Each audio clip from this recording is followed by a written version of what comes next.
Welcome to Blizzard Fire. We hope this video helps fire up your solution. In this video, I will explain how to make a frame for your drawing. First, let's plan. Carefully measure your artwork to find the exact inner dimensions for your frame.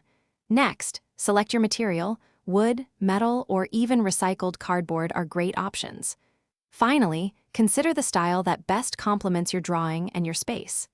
This initial planning ensures a perfect fit and a beautiful result for your finished piece. Now, let's move to cutting and assembly. Carefully cut your frame material to the precise dimensions you planned, remembering to account for the mitered corners. A miter saw is ideal for achieving perfect 45-degree angles, ensuring seamless joints. Once cut, apply a strong wood glue to the edges and use clamps to hold the pieces firmly together while the glue dries, creating a sturdy structure. With the frame assembled, it is time for the finishing touches. Begin by sanding the entire frame smooth, starting with a coarse grit sandpaper and moving to a finer grit for a silky finish. Next, apply your chosen finish, whether it is paint, stain, or varnish, to protect the wood and enhance its appearance.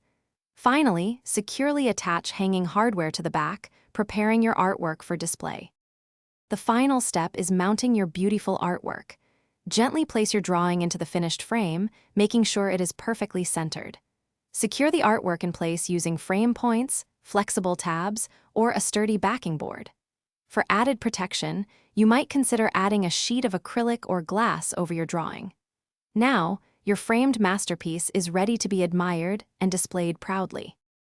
Thanks for watching. If you found this helpful, don't forget to like and subscribe.